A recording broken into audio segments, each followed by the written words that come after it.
मित्रों नमस्कार। आपका बहुत बहुत स्वागत है। मित्रों, यूनियन बजट आपने देखा, निर्मला सीतारमण जी ने जो अपना बजट पढ़ा उसमें एक बहुत महत्वपूर्ण बात कही, ऑरेंज इकोनॉमी। और ऑरेंज इकोनॉमी क्या है? आईटी, क्रिएटिविटी, आपका एआई और आपकी जो ऑडियो विजुअल, ग्राफिक्स, गेमिंग, ये सारी इंडस्ट्री है, इसको बहुत बड़ा बूस्ट मिलने वाला है। क्योंकि आने वाला समय एआई का है और ऑडियो विजुअल का है, इफ़ेक्ट्स का है। और इसमें जो हमारे नए युवा पीढ़ी आ रही है उसके लिए बड़ा प्रोविज़न किया गया है। दरअसल जब ये बजट पेश किया था निर्मला सीतारमण जी ने, तो उन्होंने कहा कि ऑरेंज इकोनॉमी के लिए हमने करीबन 15,000 जो सेकेंडरी स्कूल है और 500 कॉलेजेस हैं, उनमें हम जो ऑरेंज लैब बनाएंगे, यानी जो एवी जीसी यानी audio visual gaming and creativity, इसके जो लैब बनेंगे, और ताकि बच्चे सीख सकें कि गेमिंग कैसे बनाते हैं, विजुअल इफ़ेक्ट्स कैसे डालते हैं, एडिटिंग कैसे करते हैं, क्रिएटिविटी यानी कंटेंट कैसे बनाते हैं। और उसके अलावा उन्होंने जो Indian institute of creative technology एक बन रहा है मुंबई में, ऑलमोस्ट उसमें अब एडमिशन भी शुरू हो गए, उसके स्थापना की भी उन्होंने बात की। यानी जो ऑलरेडी वो भी किराए पर किसी की बिल्डिंग पर चल रहा है, तो उसके लिए भी एक अलग से बिल्डिंग बनेगी। और उसमें जो एआई से रिलेटेड, जो क्रिएटिविटी से रिलेटेड सारे कोर्सेज हैं वो शुरू हो गए। आप उसमें चेक कर सकते हैं, Indian institute of creative technology, ये आईआईटी की तरह ही बन रहा है, वो भी उनको भी उन्होंने प्रोविज़न दिया है। तो दरअसल ये एक जो क्यों इस बारे में बार बार फोकस हो रहा है।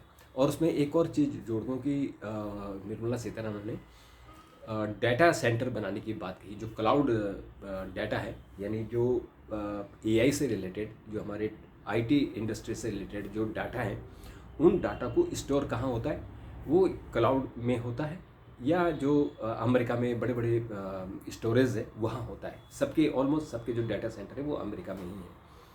कुछ कुछ जैसे भी होस्टिंगर तो हिंदुस्तान में उसने अपने कोई डाटा सेंटर खोला है, अदरवाइज सब अमेरिका में है। तो उन्होंने एक प्रोविज़न किया है कि अगर कोई आईटी कंपनी, कोई अगर ये एआई के लिए क्लाउड स्टोरेज और डाटा सेंटर हिंदुस्तान में खोलेगा, और हिंदुस्तान से चाहे वो विदेशों को अपनी फैसिलिटी देगा, तो उनको टैक्स हॉलीडे होगा, यानी उनसे टैक्स नहीं लिया जाएगा। कब तक? अगले 20 साल तक, यानी 2047 तक। उसका क्या बेनिफिट होगा कि जो अभी चैट जीपीटी है, या एलन मस्क की ग्रोक है, या ऐसे ही जो दूसरे एआई है, उनका जो डाटा सेंटर है वो अमेरिका में है। और उनको ऐसा लग रहा था कि अमेरिका में उनके लिए ये महंगा पड़ रहा है, तो वो अपना डाटा सेंटर को अफ्रीकन देशों में ला रहे थे, क्योंकि अफ्रीकन में एक तो आपको ज़मीन सस्ती मिल जाती है, लेबर सस्ता मिल जाता है, और वहाँ अगर सिक्योरिटी ठीक से हो तो वहाँ के आपके डाटा सेंटर सस्ते में चलेंगे।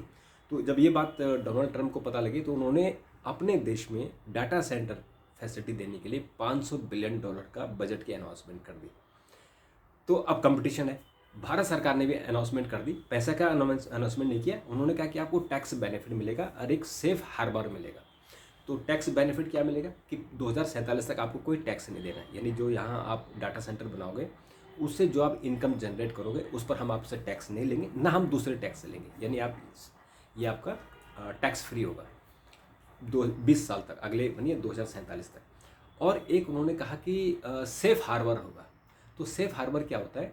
सेफ हार्बर होता है कि अगर आपका जो प्रॉफिट मार्जिन है 15 साढ़े 15% है, सेफ मार्जिन है, और जो आपने डिक्लेयर कर दिया वही माना जाएगा, आप पर कोई लाइबिलिटी नहीं होगी, कोई आपको तंग नहीं किया जाएगा, आपकी जो जो लीगल लाइबिलिटीज़ है वो नहीं माना जाएगा। यानी आपको एक सेफ जगह दी जाएगी कि आप अपना बिजनेस कीजिए, अपना प्रॉफिट कमाइए, जो आपको डिक्लेयर करना है वो आप डिक्लेयर कीजिए, तो हम आपको ये बेनिफिट देंगे। यानी लीगली आपको एक सेफ हार्बर देंगे, एक सेफ जगह दे देंगे कि आपके इंडस्ट्री को हम हाथ नहीं लगाएंगे, आप अपना ग्रो कीजिए।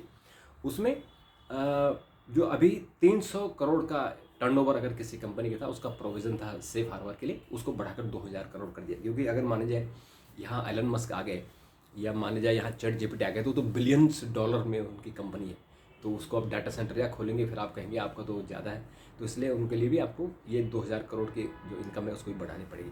तो ये बड़ा अच्छा एक प्रोविज़न है कि ये हमारी जो इंडस्ट्री है, हमारी जो एआई इंडस्ट्री है, हमारी जो आईटी इंडस्ट्री है, हमारी जो ऑडियो विजुअल गेमिंग एंड ये क्रिएटिविटी है, उस इंडस्ट्री के लिए आपको जो अच्छे प्रोविज़न करने थे वो आपने किए।